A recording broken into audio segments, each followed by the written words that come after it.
नमस्कार, आप सभी का स्वागत हेलो किसान में। मैं हूं मुकुल शर्मा। हेलो किसान कार्यक्रम में लगातार आपसे जुड़े जो विषय हैं उनको लेकर हम हाजिर होते हैं। तो चलिए सबसे पहले हमारे जो आज के विषय हैं उसके बारे में आपको हम जानकारी दे देते हैं। आज खासतौर से हम बात करेंगे ग्रामीण युवाओं के लिए रोजगार की संभावनाओं की और बात होगी अनार प्रसंस्करण से उद्यमिता विकास की। इन दोनों विषय से संबंधित अगर आप कुछ सवाल पूछना चाहते हैं तो आप हमारे टोल फ्री नंबर पर हमें कॉल कर सकते हैं। ये नंबर आप नोट कर सकते हैं। ये नंबर है 1800-113060, साथ ही 1800-113061। इन नंबर्स पे आप हमें कॉल कर सकते हैं और आपके सवालों के जवाब देने के लिए दो बेहद ही खास मेहमान आज हमारे साथ जुड़े हैं। उनसे भी आपका हम परिचय करा देते हैं। आपको बता दें हमारे साथ मौजूद हैं भारतीय कृषि अनुसंधान परिषद में सहायक महानिदेशक कृषि विस्तार डॉक्टर रणधीर सिंह जी, बहुत बहुत स्वागत आपका। और साथ ही हमारे साथ जुड़े हैं डॉक्टर नीलेश गायकवाड़ जी, आप वरिष्ठ वैज्ञानिक हैं राष्ट्रीय अनुसंधान केंद्र सोलापुर महाराष्ट्र से। बहुत बहुत स्वागत डॉक्टर गायकवाड़ आपका भी।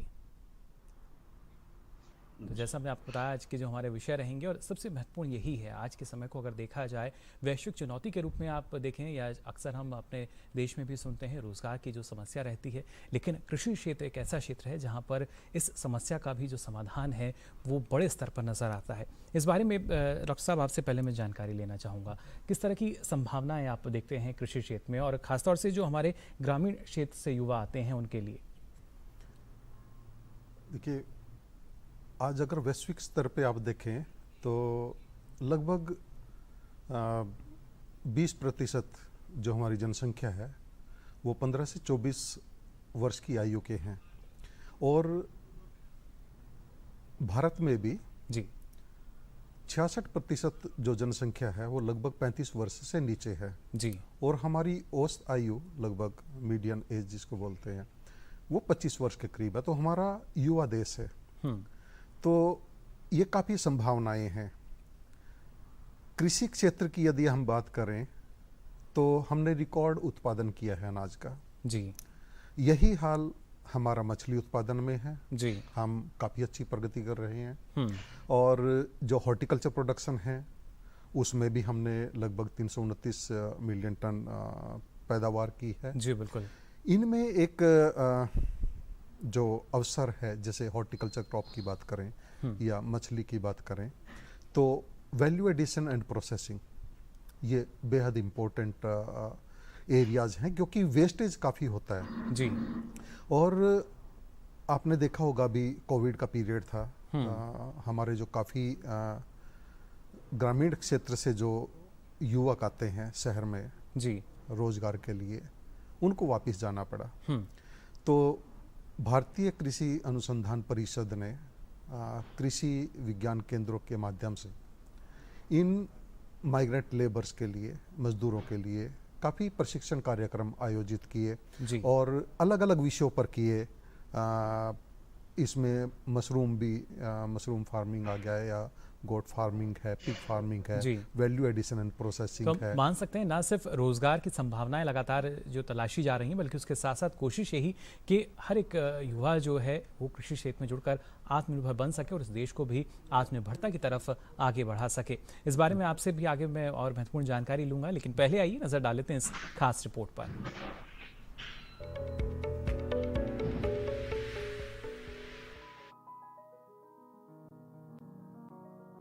देश के कृषि क्षेत्र में बदलाव में युवा अहम भूमिका निभाते हैं। गांव देहात में युवाओं को उनका कौशल विकास कर सशक्त करना और कृषि क्षेत्र में उन्हें बने रहने योग्य बनाना जरूरी है और इसके लिए काफी सराहनीय प्रयास किए जा रहे हैं। कृषि के क्षेत्र में भी रोजगार के पर्याप्त अवसर है। आज कृषि का विकास बहुत तेजी से हो रहा है, जिसकी बदौलत कृषि में रोजगार के नए अवसर पनप रहे हैं। सरकार ने भी देश के युवाओं और खासकर ग्रामीण क्षेत्रों के युवाओं को आगे बढ़ाने के लिए, स्वरोजगार से जोड़ने के लिए और कृषि में उनकी रुचि को बढ़ाने के लिए काफी महत्वपूर्ण कदम उठाए हैं। देश में स्किल इंडिया के साथ ही स्टार्टअप्स को बढ़ावा देने के लिए कार्यक्रम चल रहे हैं। डेयरी क्षेत्र के विस्तार के लिए गांव के युवा अपने अपने आइडिया को लेकर आगे आए हैं। इन सब प्रयासों ने ग्रामीण युवाओं के लिए रोजगार के अवसर पैदा किए हैं। कृषि में नई नई तकनीकों के विकास के कारण अब युवा भी कृषि में काफी दिलचस्पी दिखा रहे हैं। इस समय कृषि क्षेत्र में काफी नवाचार हो रहा है और युवा पीढ़ी भी इसमें आगे आ रही है। ग्रामीण युवाओं के लिए रोजगार के नए अवसर खुल रहे हैं।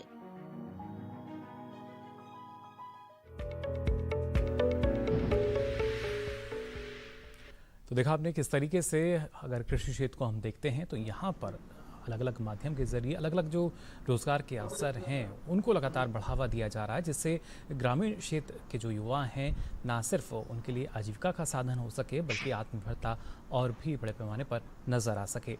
अब आइए रुक कर लेते हैं डॉक्टर गायकवाड़ का भी।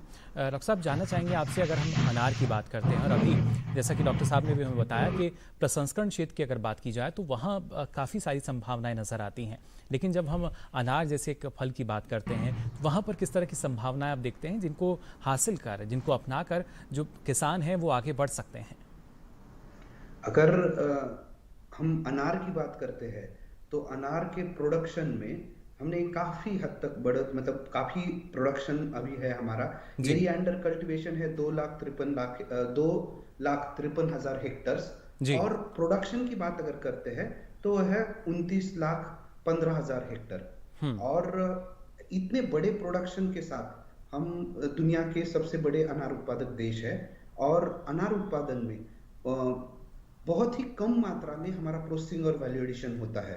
तो राष्ट्रीय अनार अनुसंधान केंद्र जो कि भारतीय कृषि अनुसंधान परिषद के अंदर काम कर रहा है, वहां पर हमने कई तकनीकियां विकसित की है जिससे हमारे उद्यमी अपने उद्योग लगा सकते हैं, जिसमें अनार के फलों से जूस का एक्सट्रैक्शन और उसका एक 2.5 टन प्रतिदिन कैपेसिटी का एक यूनिट डिजाइन किया है, जिसमें अलग अलग मशीनरीज है और उससे आप जूस प्रोसेसिंग कर सकते हो और फ्रूट ड्रिंक का प्रोसेसिंग कर सकते हो।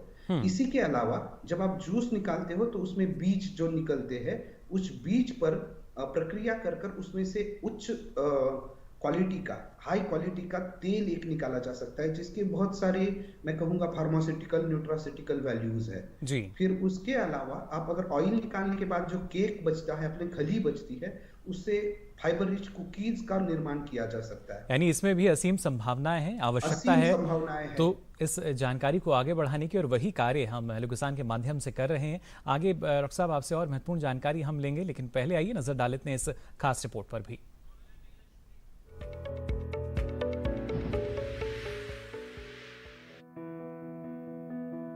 अनार औषधीय गुणों से भरपूर फल है। अनार के बारे में कहावत भी काफी मशहूर है, एक अनार 100 बीमार। अनार की खेती महाराष्ट्र के अलावा मध्य प्रदेश, गुजरात, राजस्थान और कर्नाटक में की जाती है। हमारे देश में उगाई जाने वाली अनार की कुछ प्रमुख किस्में हैं: गणेश, मृदुला, ज्योति, अरक्ता, रूबी, जालोर सीडलेस और जोधपुर रेड आदि है।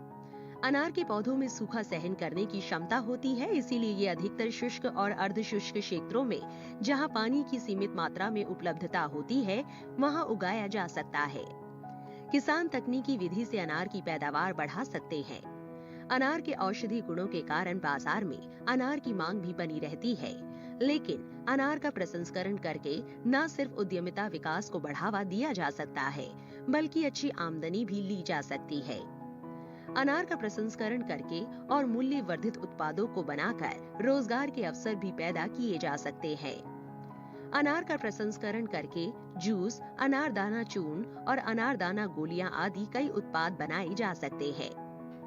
आपको बता दें कि खाद्य प्रसंस्करण का मतलब ऐसी तकनीक से है जिसमें खाने की वस्तुओं की प्रोसेसिंग कर उसे नए रूप में पेश किया जाता है। भारत का खाद्य प्रसंस्करण क्षेत्र उत्पादन, वृद्धि, खपत और निर्यात की दृष्टि से सबसे बड़ा क्षेत्र है। भारत के खाद्य प्रसंस्करण उद्योग क्षेत्र में प्रसंस्कृत खाद्य के निर्यात की पर्याप्त संभावनाएं हैं।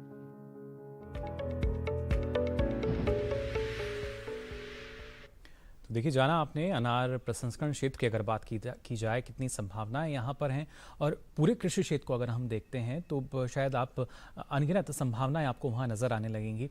डॉक्टर रणधीर, जिस तरीके से आप बता रहे थे कि जो खासतौर से ग्रामीण युवा हैं और कोविड-19 के समय में जो महामारी हम सब झेली, उसके दौरान लॉकडाउन के समय में भी कोशिश ये की गई कि लोगों की रोज़गार की जो एक समस्या है वो किसी तरह ख़त्म हो सके। किस तरीके से इसमें प्रयास किए गए ICR द्वारा? हमने लगभग 6 राज्यों में ये कार्यक्रम चलाया जी, क्योंकि इन्हीं राज्यों में ज़्यादातर लोग जो प्रवासी मजदूर थे वो आए और डिस्ट्रिक्ट एडमिनिस्ट्रेशन के साथ मिलके हमने इस कार्यक्रम को चलाया जी। उन्होंने हमें लिस्ट प्रोवाइड की कि कौन कौन से मजदूर इस ज़िले में आए हैं, तो उसी के अनुसार हमारे जो कृषि विज्ञान केंद्र हैं उनकी स्थिति को समझते हुए, उनकी ज़रूरतों को समझते हुए कि उस ज़िले में कौन कौन से कार्यक्रम चलाए जा सकते हैं, चाहे वो प्रसंस्करण से संबंधित हो, चाहे वो नर्सरी मैनेजमेंट से संबंधित हो, आवश्यकता के अनुसार उनके जो प्रशिक्षण कार्यक्रम है वो चलाए जी। और हम प्रशिक्षण देने के बाद उनकी पोस्ट हैंड होल्डिंग की, क्योंकि होता क्या है हमारे यहाँ जो क्वालिटी है प्रशिक्षण की वो काफ़ी अच्छी है, लेकिन जो हमारे मजदूर भाई थे या हमारे जो किसान भाई हैं उनके पास स्किल नहीं होती, और इसी वजह से आपने नोट किया होगा कि भारत सरकार ने स्किल डेवलपमेंट प्रोग्राम चलाया जिसमें उन्होंने 73 कोर्सेज चलाए। केवीके को भी उन्होंने कोर्सेज प्रोवाइड किए हैं ताकि वो किसानों को वो कोर्सेज में प्रशिक्षण दे सकें। और 2022 तक हमारा लक्ष्य था भारत सरकार का कि लगभग 40 करोड़ व्यक्तियों को निपुण बनाया जाए, ताकि वो ना केवल लोकल स्तर पर बल्कि राष्ट्रीय और वैश्विक स्तर पर भी अपनी जो स्किल है उसकी वजह से रोजगार प्राप्त कर सके। तो स्किल डेवलपमेंट एक बेहद इम्पोर्टेंट काम है। मुझे लगता है कृषि विज्ञान केंद्र हैं और हमारे जो संस्थान हैं देश भर में, उन्होंने युवाओं को निखार के निपुण बनाया जाए और उसमें जो कौशल विकास है एक महत्वपूर्ण भूमिका निभा रहा है। बिल्कुल जी। इसके साथ साथ देखिए महत्वपूर्ण ये भी कि कैसे इसको अपनाया जा रहा है और बड़े पैमाने पर जो युवा हैं वो इससे जुड़ रहे हैं, और उसी वजह से इसकी जो हम कह सकते हैं जो उसके बेहतर परिणाम हमारे सामने आए हैं, सकारात्मक परिणाम सामने आए हैं। इसी वजह से कोशिश ये की जाती है कि कुछ नया इसमें जोड़ा जाए, और उसी वजह से अलग अलग पाठ्यक्रम जो हैं उनको भी इसमें जोड़ा गया है। फिलहाल हमारे साथ जो दर्शक हैं उनके जुड़ने का सिलसिला भी जारी है। फिलहाल भूतूराम जाट जी हमारे साथ जुड़े हैं फोन लाइन पर। बहुत बहुत स्वागत आपका हेलो किसान में। क्या जानना चाह रहे हैं? हेलो जी, सवाल पूछ सकते हैं आप अपना।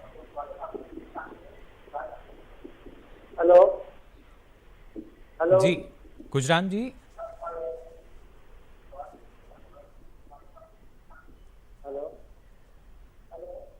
जी, आवाज मिल पा रही है आपको? गुजारिश कर अनार की खेती के बारे में जानकारी जानना चाहते हैं। जी, क्या जानना चाह रहे हैं अनार की खेती के बारे में? हाँ, अनार की खेती के बारे में जानकारी जानना चाहते हैं। चलिए, बिल्कुल। डॉक्टर नीलेश मध्य प्रदेश से हमारे साथ जुड़े हैं एक दर्शक और जानना चाह रहे हैं अनार की खेती के बारे में कितनी संभावनाएं हैं मध्य प्रदेश क्षेत्र की अगर बात की जाए, और क्या वहाँ भी किसान इसके जरिए जो मुनाफा है वो कमा सकते हैं? जरूर। किसान भाइयों नमस्कार। आप अनार की खेती मध्य प्रदेश में जरूर कर सकते हैं। अनार की खेती के लिए वैसे अनार के पौधे जो है वो काफी हद तक आपके मध्य प्रदेश के जो पर्यावरण है, वहाँ का जो क्लाइमेट है उसके लिए सूटेबल है। बस आपको ये ध्यान रखना है कि जो आपका सॉइल है वो वेल ड्रेन्ड सॉइल होनी चाहिए, अगर और हल्की मृदा में ये अच्छी तरीके से पैदावार ली जा सकती है। और आप इसके लिए जो विस्तृत जानकारी चाहिए हमारे अनार अनुसंधान केंद्र के वेबसाइट हो या सोलापुर के जो स्थित हमारा संस्थान है यहाँ पर आप कांटेक्ट कर सकते हैं। आपको विस्तृत जानकारी प्रोडक्शन के बारे में दी जाएगी। जी बिल्कुल। साथ ही डॉक्टर नीलेश, अगर हम बात करते हैं प्रसंस्करण की अनार के, क्या आपको लगता है कि जो किसान है उनको जानकारी नहीं है या रुचि नहीं रखते? क्योंकि ऐसा तो नहीं, जो किसान है वो भी कोशिश यही करता है कि मुनाफा बढ़ सके। अनार के प्रसंस्करण में ज्यादातर किसान क्या है, अभी तक ये स्थिति थी कि अनार की पैदावार में लोगों को अच्छा प्रोडक्शन और उससे प्रॉफिट मिलता था। पर पिछले 7-8 सालों में हमने ये पाया कि जब भी हमारा प्रोडक्शन बढ़ा है, डिमांड थोड़ी सी स्थिर है, उसके कारण रेट्स डाउन हुए। तो इस समय में किसान जरूर अनार की प्रोसेसिंग की तरफ बढ़ रहे हैं। करीब करीब हमने ही 9 किसानों को और नए उद्यमियों को अनार के जूस का यूनिट लगवाने की मतलब टेक्नोलॉजी हस्तांतरित की, तंत्रज्ञान हस्तांतरित किया। इसके साथ मिनिमल प्रोसेसिंग, जो अनार के दाने हैं उसके पैकेजिंग और उसके मार्केटिंग, इसके लिए तंत्रज्ञान हस्तांतरित हमने किया कम से कम 3 उद्यमियों को। और कई सारे उद्यमी हैं जो अलग अलग जो पोमग्रेनेट वाइन मेकिंग है, या जूस हुआ, या अनार के ताजे दानों की पैकेजिंग हुई, या अलग अलग और भी पोमग्रेनेट सीड ऑयल एक्सट्रैक्शन हुआ, इन चीजों में काम करने के लिए आज उत्सुक है और कर रहे हैं। बिल्कुल, यानी एक रुचि जो है वो कहीं ना कहीं युवाओं की नजर आती है। जी बिल्कुल, और साथ ही साथ आवश्यकता यही कि अगर उत्पादन हम बड़े पैमाने पर कर रहे हैं तो उसके साथ साथ रोजगार सृजन जो है वो भी बड़े पैमाने पर होना चाहिए, और उसके लिए संभावनाएं मौजूद हैं। आवश्यकता है तो सिर्फ उस नज़रिए की उनको हम देख सकें, पहचान सकें, अपना सकें और फिर इस देश को आगे बढ़ा सकें। हम लगातार यहाँ आपको जानकारी देते रहेंगे, लेकिन फिलहाल रुक रहे हैं एक छोटे से ब्रेक के लिए। आप बने रहिए दूरदर्शन किसान पर।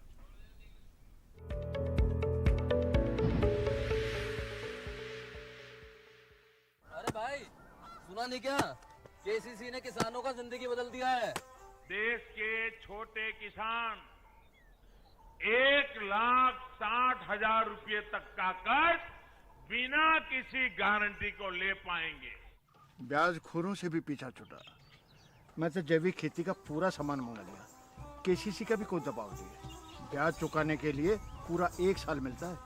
समय पर भुगतान करने पर केवल 4% के सालाना ब्याज पे लोन मिल गया मुझे। अपना आधार कार्ड, लेटेस्ट फोटो और जमीन के कागजात लेके अप्लाई करो बस। और नामांकन भरने के लिए जेब भी ढीली नहीं करनी पड़ी।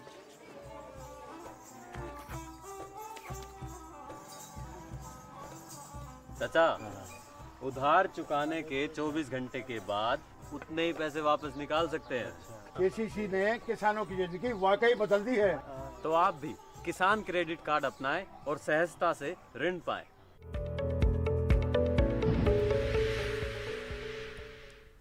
ब्रेक के बाद आप सभी का एक बार फिर स्वागत हेलो किसान में। आज लगातार आपको हम जानकारी दे रहे हैं ग्रामीण क्षेत्रों में युवाओं के लिए रोजगार की संभावनाओं के बारे में, और इसके साथ ही अनार प्रसंस्करण से उद्यमिता विकास कैसे संभव हो सकता है। फिलहाल एक और दर्शक हमारे साथ जुड़े हैं सीहोर मध्य प्रदेश से। बहुत बहुत स्वागत आपका हेलो किसान में। विष्णु जी, क्या जानना चाह रहे हैं?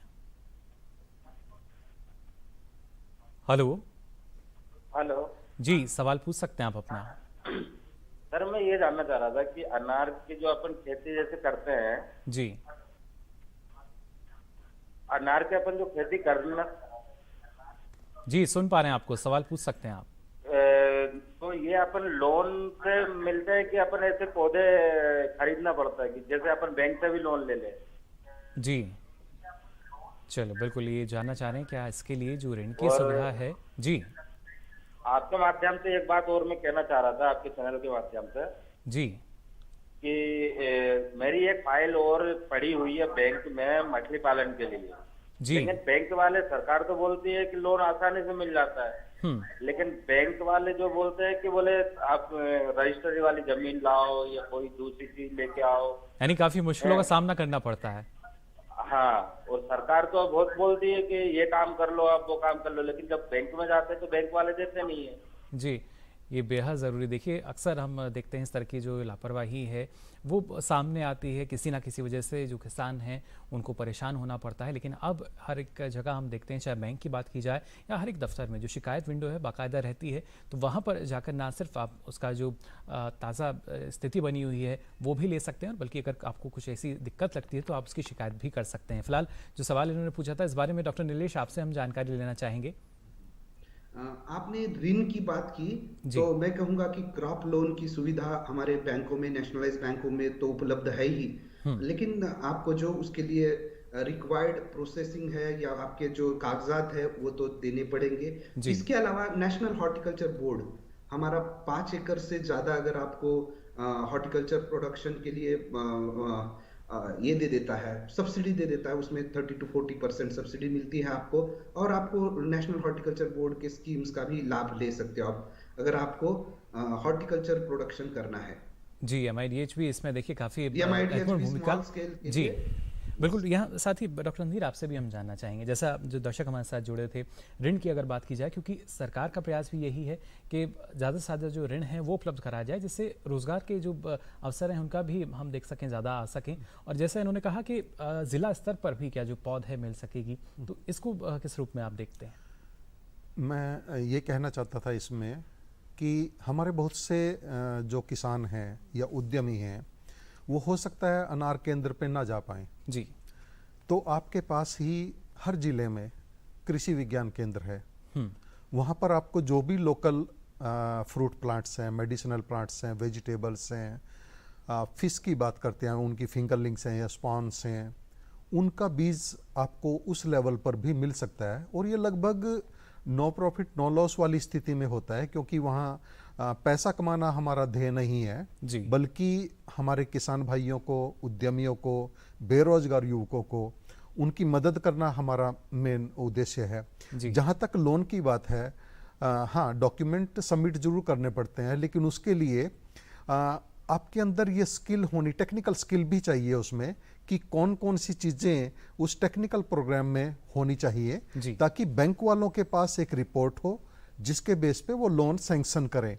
तो मुझे लगता है कि यदि एक्सपर्ट की हेल्प ले लेंगे, कृषि विज्ञान केंद्र से भी आपकी मदद कर सकते हैं। हमारे बहुत से इंस्टीट्यूट्स हैं, जैसे अभी पोमग्रेनेट इंस्टीट्यूट से उन्होंने जो बताया है, ये लोग भी रिपोर्ट तैयार करते हैं। तो डिपेंड करता है कि कौन सी क्रॉप पे या किस वैल्यू एडिशन एंड प्रोसेसिंग पे आप लोन लेना चाहते हैं, उनकी रिपोर्ट्स आप देख सकते हैं, ताकि आपको लोन लेने में कोई परेशानी ना हो। और जैसे आपने भी बताया विशर्मा जी कि अगर कोई परेशानी है तो कंप्लेंट विंडोज हैं और आप वहाँ शिकायत कर सकते हैं। और मैं समझता हूँ कि आज इस सरकार में किसानों के प्रति, युवाओं के प्रति इतना रुझान है कि यदि कोई लिख के देता है तो उस पर निश्चित रूप से कार्रवाई करते हैं। जी, सुनवाई ज़रूर होती है। और जैसा आपने कहा कि जो खासतौर से युवा हैं, किस तरीके से एक फोकस हमने देखा है कृषि क्षेत्र में। अब हम कृषि क्षेत्र में स्टार्टअप की बात करते हैं, एंटरप्रेन्योर्स की बात करते हैं, और इसके साथ साथ बात होती है इनोवेशन की।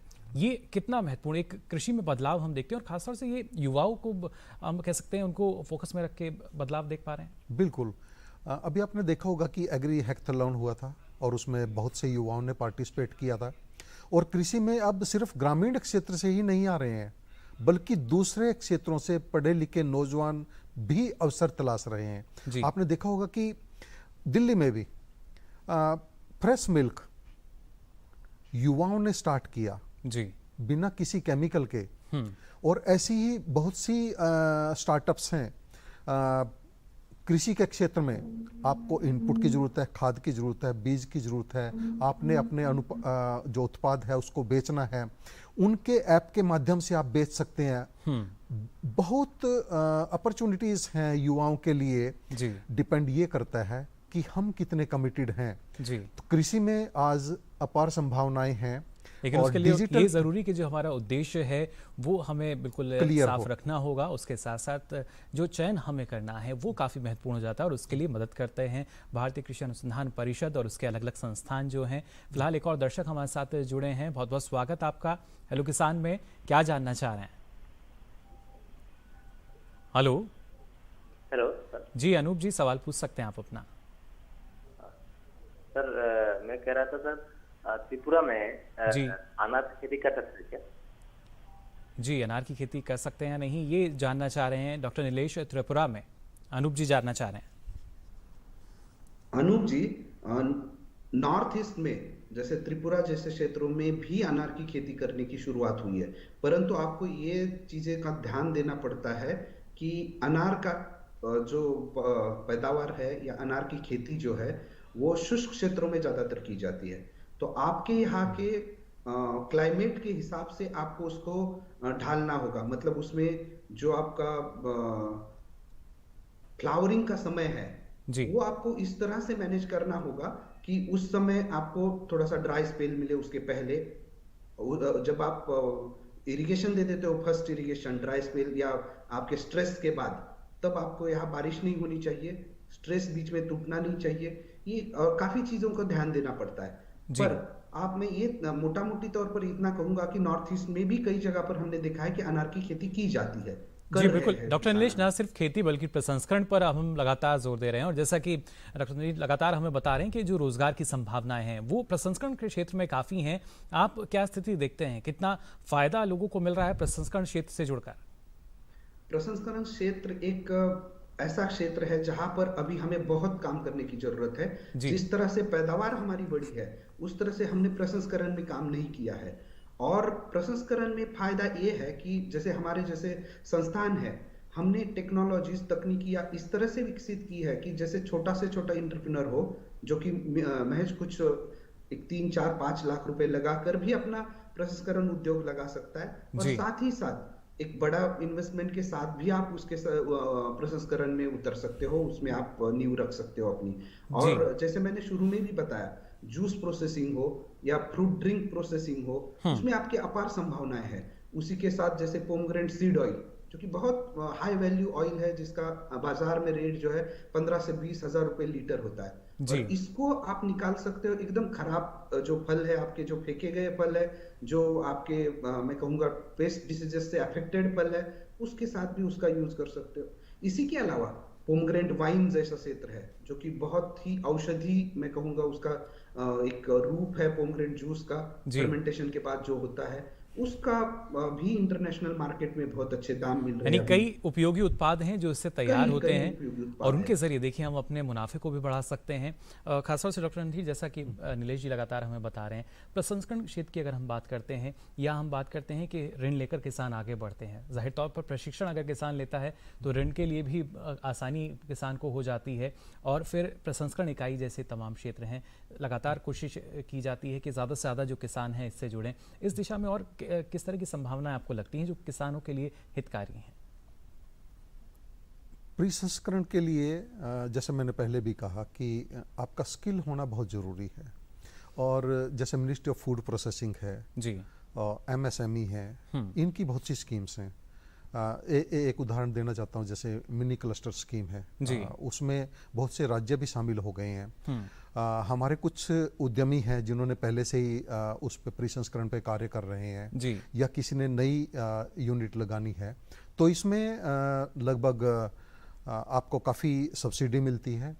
और एक ही जगह है, एक ही क्लस्टर में आपको जो इनपुट्स है, रॉ मटेरियल है, वो अवेलेबल होता है। तो आपकी जो कॉस्ट ऑफ प्रोडक्शन है वो काफ़ी कम हो जाती है। और जो मार्केटिंग की फैसिलिटीज़ है, क्योंकि एक ग्रुप है, मान लो कम से कम 10 व्यक्ति मिलके एक ग्रुप बनाएं जी, तो एक तो आपकी कॉस्ट ऑफ प्रोडक्शन कम हो जाएगी, आप डिफरेंट प्रोडक्ट्स बना सकते हैं, तो एक कम्पिटिटिव मार्केट आपको उपलब्ध होती है जी। लेकिन इसके लिए आपका स्किल होना बेहद इम्पोर्टेंट है, आपका नेटवर्किंग होना और जो मार्केटिंग स्किल्स हैं, मुझे लगता है उसके लिए जो हमारे संस्थान हैं जी, उनमें प्रशिक्षण कार्यक्रम आयोजित होते हैं जी। लेकिन जैसा अब अभी मार्केट का आपने जिक्र किया, और आज के समय में जो मार्केट इंटेलिजेंस की हम बात करते हैं, यानी ना सिर्फ बाजार के अनुरूप बल्कि समय के अनुरूप उसी के हिसाब से किसान को आगे बढ़ना चाहिए, वो काफ़ी ज़रूरी। लेकिन जब स्थिति हम देखते हैं कोविड-19 की वजह से लॉकडाउन की स्थिति हमने देखी,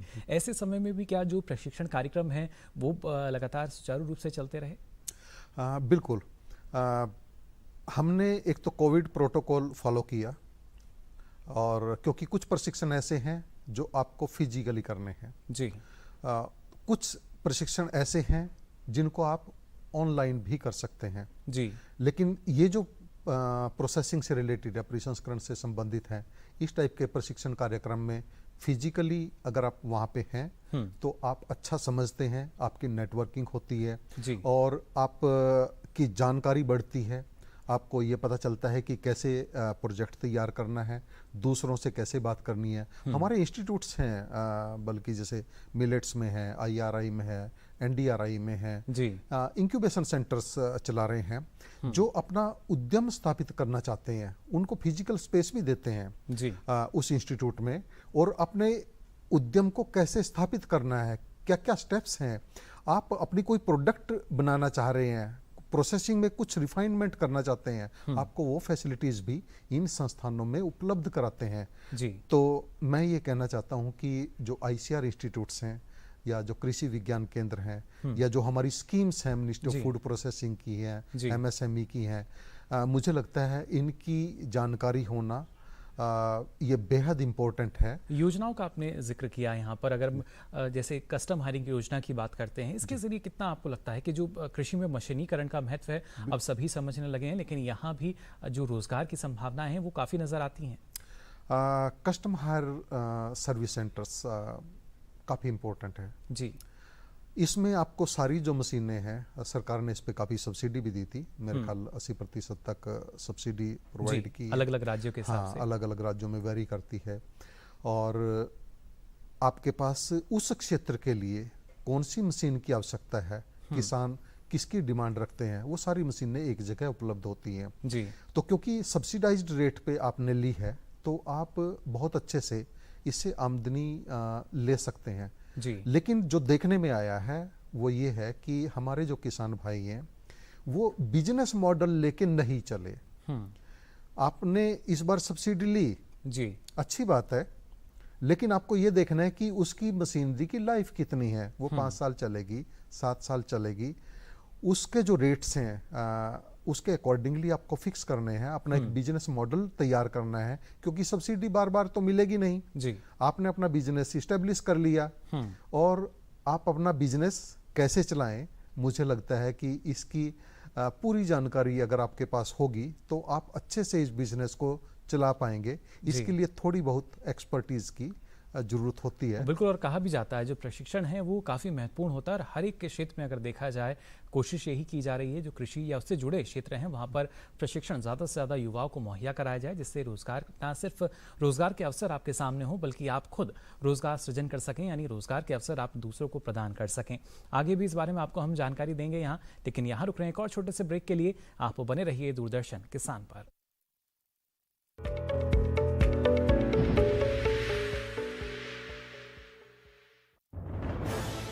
कोरोना वायरस के खतरे से बचते हुए फसल की कटाई, बिक्री, खरीद, नई फसल की जुताई और बुआई सुरक्षित हो सकती है अगर हम लगातार हाथों को साबुन और साफ पानी से नियमित अंतराल पर धोते रहें। नाक, मुंह को मास्क, गमछे या कपड़े से ढक कर रखें। आंख, कान, नाक, मुंह न छुएं। आपस में 2 गज की दूरी बनाए रखें। मास्क और 2 गज की दूरी के मंत्र को अभी हमें छोड़ना नहीं है। फसलों की बुवाई एवं कटाई करते समय आपस में कम से कम 2 गज की दूरी बनाए रखें। फसल की कटाई करने के बाद छोटे छोटे ढेरों में इकट्ठा करें। कृषि के औजारों की समय समय पर सफाई करें। एक दूसरे के साथ औजारों की अदला बदली न करें। श्रमिकों के शौचालयों और हाथ धोने की जगह की ठीक से सफाई जरूरी है।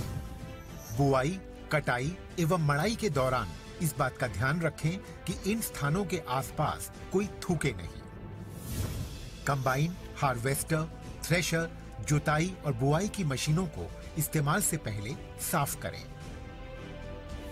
मशीनों के इस्तेमाल से पहले और इस्तेमाल के बाद हाथ साबुन से साफ करें। वाहनों, बोरियों, थैलियों और पैकिंग के दूसरे सामान की साफ सफाई पर भी खास ध्यान दें। खरीद केंद्र पर आने से पहले किसानों एवं श्रमिकों की जांच। खरीद केंद्रों पर भीड़ न लगाएं एवं किसानों को बारी बारी से बुलाएं। गोदामों पर खरीदी हुई फसल को लेने में शीघ्रता करें ताकि किसानों एवं श्रमिकों को रुकना ना पड़े। कोरोना के खतरे से बचाव और अधिक जानकारी के लिए आरोग्य सेतु ऐप डाउनलोड करें।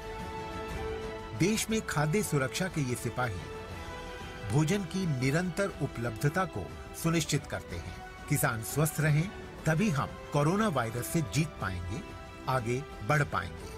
किसान सबल, देश प्रबल।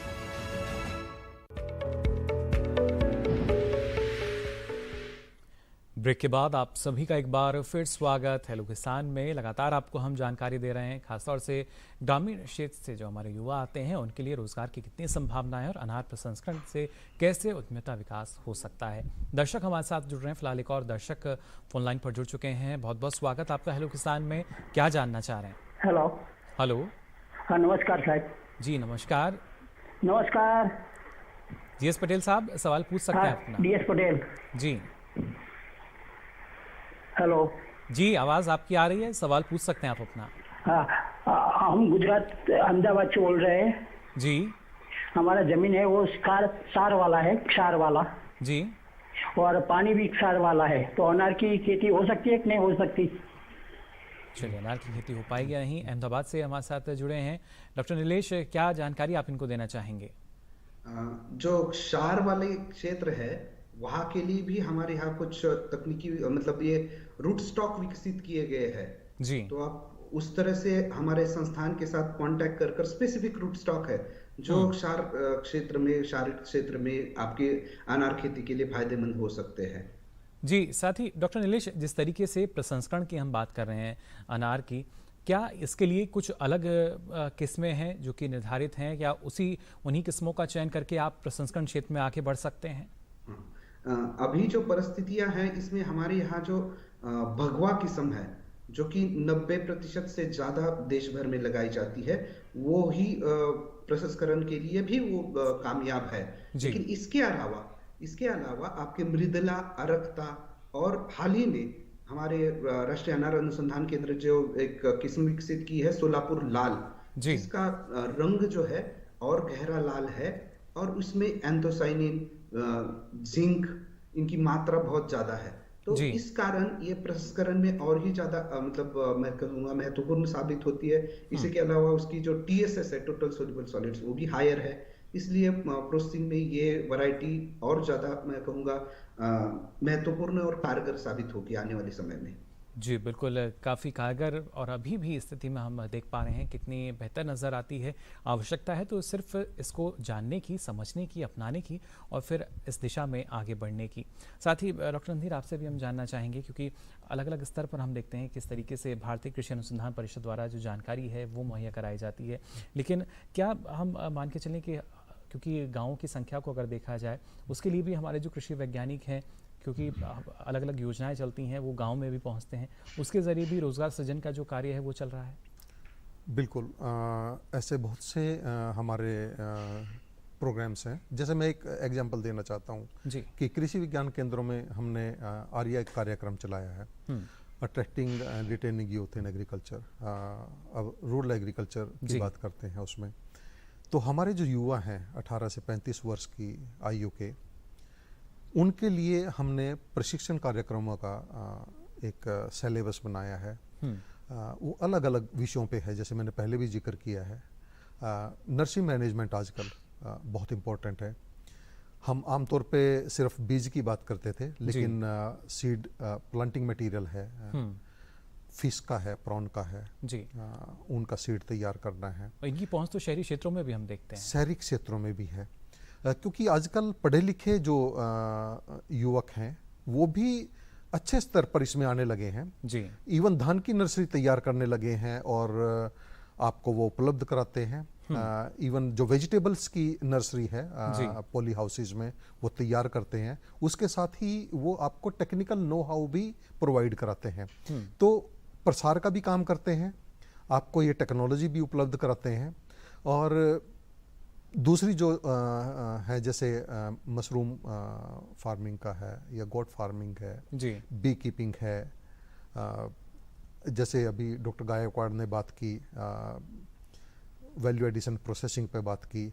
मैंने देखा कि एक किसान ने जो अपना दूध ऐसे बेचता था पहले, फिर उसने पॉस्चराइज करके उसको पैक करके बेचना शुरू कर दिया, क्योंकि कोविड के टाइम पे लोग बड़े जागरूक हो गए थे कि अगर टच किया है तो इन्फेक्टेड हो सकता है, वो है। और उसमें पैक करके जब उसने बेचा तो उसकी जो आमदनी थी वो काफ़ी बढ़ गई। मतलब ये है कहने का कि हमें थोड़ा इनोवेटिव होना पड़ेगा यदि हमें कमाई करनी है तो। और ये सिर्फ मिल्क की बात नहीं है, हर एक क्षेत्र में, हर क्षेत्र में है। चाहे आप बी कीपिंग की बात करें, शहद की बात करें, जनरली शहद को वैसे बेच देते थे वैक्स के साथ में। अगर आप वैक्स हटा के बेचेंगे, वैक्स की अलग कीमत मिलेगी आपको, शहद की अलग कीमत मिलेगी। डिपेंड करता है कि आपका किन किन चीज़ों में इंटरेस्ट है। मुझे लगता है अपार संभावनाएं हैं, और अपने क्षेत्र के हिसाब से आप ये देखिए कि किस कमोडिटी पर आपको काम करना चाहिए। हमारी सरकार ने हर डिस्ट्रिक्ट में 1 डिस्ट्रिक्ट 1 प्रोडक्ट जी, एक जिला एक उत्पाद हम सभी जानते हैं, काम किया है जी, ताकि एक ही जगह इंफ्रास्ट्रक्चर फैसिलिटीज डेवलप हो जाएं, जो कॉस्ट ऑफ प्रोडक्शन है वो कम हो जाए, आपको बेनिफिट मिले, रोजगार उत्पन्न हो। क्योंकि ऑफ फार्म पे जब तक आप नहीं जाएंगे तो आमदनी के साधन कम रहेंगे, क्योंकि हमारे जो किसान हैं लगभग 85% सीमांत या लघु किसान हैं, तो उनके लिए रोजगार के जो अवसर हैं कृषि में भी हैं और कृषि के बाहर भी उपलब्ध हैं। कृषि संबंधित इस बारे में और आपसे मैं जानकारी लूंगा और इसके साथ साथ हम बात करेंगे क्लस्टर अप्रोच और जो हमारे किसान उत्पादक संगठन है उनकी भी। लेकिन उससे पहले एक दर्शक हमारे साथ जुड़ चुके हैं, इनका सवाल हम ले लेते हैं। बहुत बहुत स्वागत आपका हेलो किसान में, क्या जानना चाह रहे हैं? हेलो हेलो जी, राम नारायण जी, सवाल पूछ सकते हैं आप अपना। हेलो जी, गुजारिश करना चाहेंगे आपसे टीवी सेट का वॉल्यूम आप बंद कर दें। जी सर, मैं मध्य प्रदेश राजगढ़ जिले से बोल रहा हूँ, राम नारायण जी। सर मेरे खेत पर अनार के पेड़ लग रहा है, उसमें अनार कम आते हैं। अनार कम आते हैं जी जी। चलिए, ये इनको लगता है जो फलन है उतना नहीं हो पाता। डॉक्टर नीलेश, क्या वजह हो सकती है जो फलन है वो इनको सही से नहीं मिल पाता? ये राजगढ़ से जुड़े हैं हमारे साथ, राजगढ़ मध्य प्रदेश से। मध्य प्रदेश से जब आपको फलन कम हो रहा है उसका मतलब है आपको फ्लावरिंग कम हो रहा है। तो फ्लावरिंग कम होने के कुछ कारण है कि आपको जैसे आप पहले हार्वेस्ट कर लेते हो आपके फ्रूट्स का, उसके बाद अच्छे से आपको एक ड्राई स्पेल रखना है, मतलब जिसमें इरिगेशन नहीं देना है। इरिगेशन ना देने के बाद जब आप नेक्स्ट बहार लेना है उसके पहले आपको छटाई बहुत जरूरी होती है।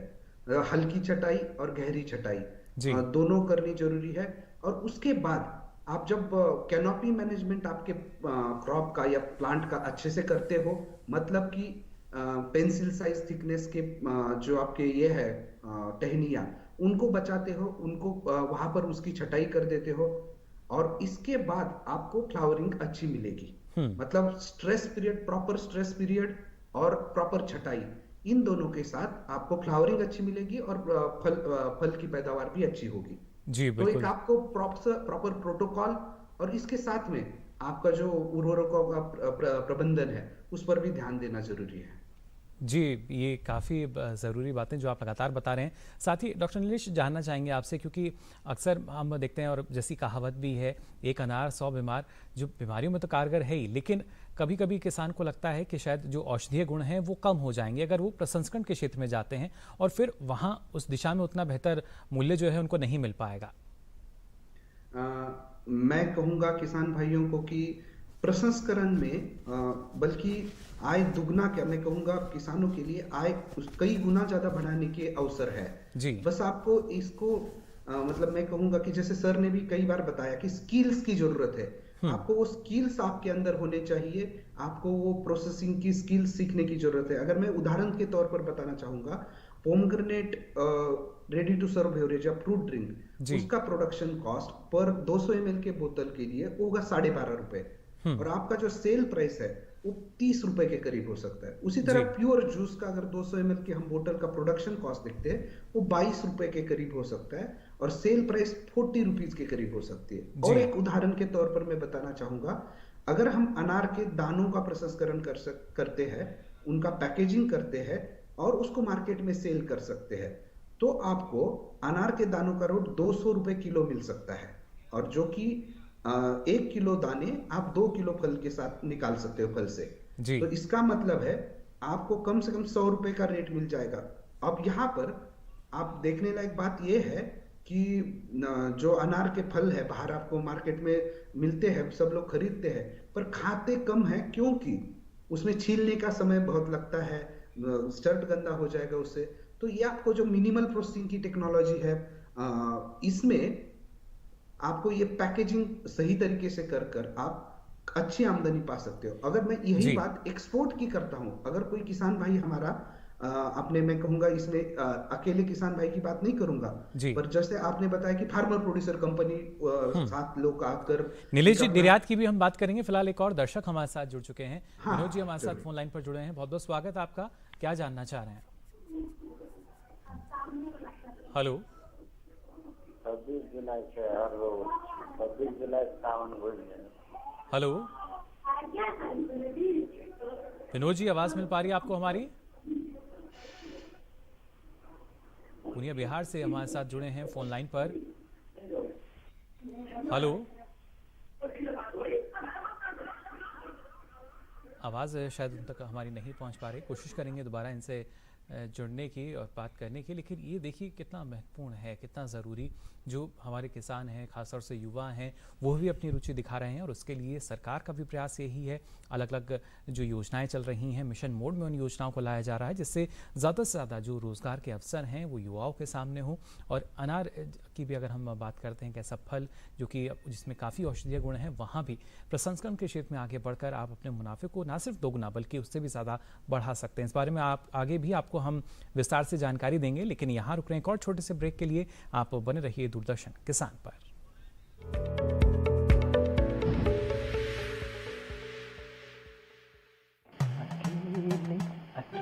अरे वाह भैया, अकेले अकेले।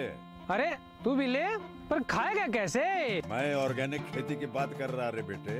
अकेले अकेले खेती कब तक करेगा? मतलब गांव में 20-25 किसानों का समूह बना के पंजीकरण करवा ले, फिर सरकारी ट्रेनिंग भी मिलेगी और मुफ्त जैविक बीज खाद भी। फिर पीजीएस ऑर्गेनिक की सरकारी मोहर के साथ तेरी उपज आकर्षक पैक में पहुंचेगी बड़े बाजार तक। अच्छा? हाँ। अरे भाई कहाँ चल दिया? सबको साथ लाने, आमदनी बढ़ाने। तो किसान भाई समझ गए ना? साथ मिलकर ऑर्गेनिक खेती कीजिए, अपनी परंपरा को आगे बढ़ाइए, ज्यादा मुनाफा कमाइए। माटी से प्रेम की परंपरा है परंपरागत खेती।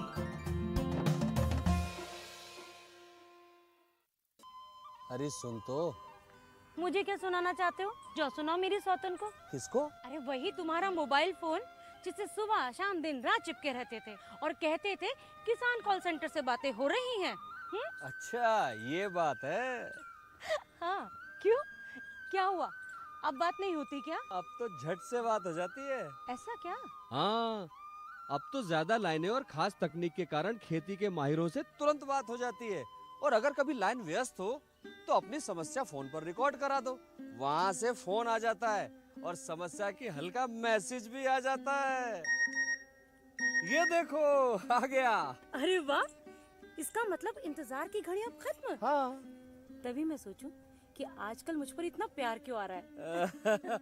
कृषि संबंधी समस्याओं का अपनी भाषा में तुरंत हल पाने के लिए पूरे भारत में किसी भी फोन से हेल्पलाइन नंबर पर संपर्क करें। किसानों का दोस्त किसान कॉल सेंटर।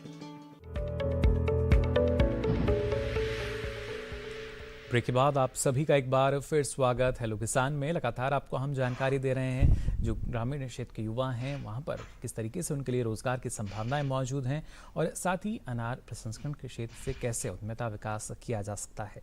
यहाँ डॉक्टर रणधीर आपसे हम जानना चाहेंगे, क्लस्टर अप्रोच की आज के समय में हम बात करते हैं, एफपीओ यानी जो हमारे किसान उत्पादक संगठन है उनकी बात की जाती है, ये कितने महत्वपूर्ण हैं रोजगार के लिहाज से?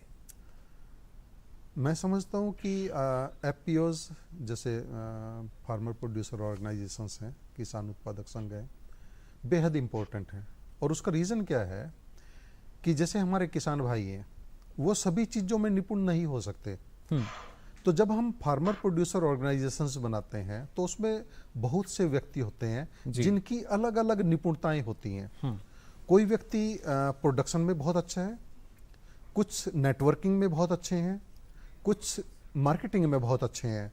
तो जब हम मिल के काम करते हैं एफपीओज में तो मुझे लगता है कि ये ज़्यादा सफल होने के चांसेस हैं। और जैसे हमारे कृषि विज्ञान केंद्र हैं अभी वो प्रशिक्षण दे रहे हैं इसमें, तो आपके जो भी नज़दीक के कृषि विज्ञान केंद्र हैं वहाँ पे आप जा सकते हैं और वो आपको एफपीओज के बारे में पूरी जानकारी उपलब्ध कराएंगे। जी एनसीडीसी इसको प्रमोट कर रहे हैं, एसएफएसी स्मॉल फार्मर्स एग्री कंजोर्शियम इसको प्रमोट कर रहे हैं, नेबार्ड प्रमोट कर रहे हैं। तो डिफरेंट ऑर्गेनाइजेशंस हैं जो इसमें इन्वॉल्व हैं, कोऑपरेटिव बेसिस पे भी है, कॉर्पोरेट बेसिस पे हैं। तो मेरे विचार में यदि हम एफपीओज के माध्यम से काम करेंगे तो हमारे सफलता के चांसेस ज़्यादा हैं, क्योंकि उसमें अलग अलग किस्म के अलग अलग निपुणताओं के साथ हमारे साथ जो जुड़ेंगे वो इसको सफलता की ओर लेके जाएंगे। जी, और उसके लिए हम देखते हैं किस तरीके से भारतीय कृषि अनुसंधान परिषद लगातार किसानों की मदद कर रहा है और हाल ही में अभी किसान सारथी जो पोर्टल है वो भी लॉन्च हुआ, जिससे ज़्यादा से ज़्यादा जो किसान हैं वो जुड़ सके और उनको एक सही मार्गदर्शन जो है वो मिल सके। फिलहाल हमारे साथ उत्तर प्रदेश से एक दर्शक जुड़ चुके हैं। पप्पू जी, बहुत बहुत स्वागत आपका हेलो किसान में। क्या जानना चाह रहे हैं? हेलो। नमस्कार सर जी। जी नमस्कार, सवाल पूछ सकते हैं आप। अनार की खेती के बारे में मालूम करना सर जी। वो ये जी कि ये किन दिनों में पौधा बोया जाता है और इसमें हमें कितनी दूरी पर पौधा लगाना चाहिए, जी ये बताइए सर जी। चलिए बिल्कुल। डॉक्टर नीलेश, क्या जानकारी देना चाहेंगे आप? ये बिजनौर उत्तर प्रदेश से हमारे साथ जुड़े हैं। किस तरह का पौधा? जी, प्लांट टू प्लांट डिस्टेंस और कितने अंतर पर उसको हमें लगाना होगा। हाँ, तो जो रिकमेंडेड स्पेसिंग है या अंतर जो है पौधों के बीच का वो 14 बाय 10 का है। मतलब 14 फीट 2 लाइनों में अंतर होना चाहिए और 2 पौधों के बीच में 10 फीट का अंतर होना चाहिए। ये रिकमेंडेड स्पेसिंग है पोमग्रेनेट के लिए। जी बिल्कुल। साथ ही डॉक्टर नीलेश, अगर देखा जाए, क्योंकि जब हम प्रसंस्करण क्षेत्र की बात करते हैं तो ये ज़रूरी कि उसका श्रेणीकरण कर दिया जाए, उस हिसाब से ही अलग अलग उत्पाद जो हैं वो तैयार किए जाते हैं। और इस जो भी हम क्रिया करते हैं, श्रेणीकरण की बात की जाए या दूसरे हम उसको पैकिंग की बात करते हैं, उसके लिए जो मशीनें हैं वो भी उपलब्ध होती हैं, उस पर भी अनुदान दिया जाता है। क्या हम मान सकते हैं कि और ज़्यादा इसको प्रोत्साहन देने के लिए ही ना सिर्फ अनुदान बल्कि कई योजनाएं चलाई जा रही हैं? हाँ जी, हाँ, भारत सरकार की ओर से कई सारे स्कीम्स इसके बारे में चल रहे हैं। जैसे अभी हम सर ने भी जिक्र किया कि 1 डिस्ट्रिक्ट 1 प्लान के अंदर कुछ स्कीम्स है, या prime ministers food micro food enterprises के बारे में एक स्कीम है। कई सारे स्कीम्स चल रहे हैं, या मिनिस्ट्री ऑफ फूड प्रोसेसिंग की स्कीम्स है, या इसके अलावा एपेडा जहां पर आपके एक्सपोर्ट ओरिएंटेड प्रोडक्ट्स है वहां पर कुछ स्कीम्स है उनकी। नेशनल हॉर्टिकल्चर बोर्ड है जो प्राइमरी प्रोसेसिंग, जहां पर आप बात कर रहे थे कि प्रिलिमिनरी सॉर्टिंग, ग्रेडिंग और पैकेजिंग की, वहां पर नेशनल हॉर्टिकल्चर बोर्ड की कुछ स्कीम्स है। तो कई सारे स्कीम्स यहाँ पर उपलब्ध है। और इसी तरह जैसे हम फार्मर प्रोड्यूसर कंपनीज की बात कर रहे थे, उन फार्मर प्रोड्यूसर कंपनीज के साथ मैं जैसे कुछ उद्योगों की बात कर रहा था, उद्योगों के बारे में बात कर रहा था जिसमें मिनिमल प्रोसेसिंग, अनार की बात करें तो उसमें बहुत अपार संभावनाएं हैं। एक्सपोर्ट ओरिएंटेड प्रोडक्शन से 750 से 1000 रुपए किलो दर आप प्राप्त कर सकते हैं अनार के दानों का, पैकेज्ड और जो कि रेडी टू ईट होंगे। तो ऐसे अनार के दाने अपने भारत देश से फिलहाल एक्सपोर्ट हो रहे हैं और उस तरह के काम करने में इन संघों की बहुत बड़ी, मैं कहूँगा, योगदान हो सकता है। जी, तो ना सिर्फ घरेलू बाजार बल्कि देखिए अंतर्राष्ट्रीय बाजार में भी काफ़ी संभावनाएं हैं और उसी के तहत आपका जो मुनाफा है वो बढ़ सकता है। अगर आप अनार की खेती करते हैं तो इसके साथ साथ उसका प्रसंस्करण भी करके आप और ज़्यादा आमदनी कमा सकते हैं। साथ ही डॉक्टर रणधीर, आपसे भी हम जानना चाहेंगे और किस तरीके से जो युवा हैं वो कृषि क्षेत्र में आ सकते हैं और ना सिर्फ रोज़गार उनको मिलेगा बल्कि दूसरों के लिए भी रोज़गार के जो अवसर हैं वो उत्पन्न कर पाएंगे। देखिए, कॉमर्शियलाइजेशन जो कृषि का वो बेहद इम्पोर्टेंट है जी, क्योंकि किसान छोटे छोटे रह गए हैं और यदि हमें रोजगार उत्पन्न करने हैं तो एफपीओज का जैसे हमने जिक्र किया ये बेहद इम्पोर्टेंट है। और जब हम सामूहिक रूप से इकट्ठे होकर उत्पादन की बात करेंगे तो उसमें हमें इनपुट यदि परचेज करना है तो उस पे भी आप बार्गेनिंग कर सकते हैं जी। और वैसे भी आपको गवर्नमेंट इसमें मदद प्रोवाइड करती है, आपको आर्थिक मदद देती है 3 साल तक और आपकी हैंड होल्डिंग करती है। तो हमारे जो किसान हैं, जो युवा हैं, यदि वो एफपीओज के माध्यम से अपनी जो उत्पाद हैं उनको बेचने का काम करेंगे, इकट्ठे होकर प्रोडक्शन का काम करेंगे, प्रोसेसिंग का काम करेंगे, मार्केटिंग का काम करेंगे, तो मुझे लगता है कि काफ़ी संभावनाएं हैं। और सिर्फ इसी में नहीं बल्कि मैंने डिजिटल की भी बात की थी, बहुत सी ऐसी ऐप्स हैं जिनके माध्यम से आप अर्निंग कर सकते हैं जी। और आज की डेट में तो जो हमारे युवा हैं कंप्यूटर की काफ़ी नॉलेज रखते हैं जी, तो ना सिर्फ आमदनी बल्कि काम को काफ़ी सरल बनाया जा सकता है। बिल्कुल। अलग अलग माध्यम हमारे पास। डॉक्टर नीलेश, आप भी क्या कहना चाहेंगे किसानों से प्रसंस्करण को लेकर?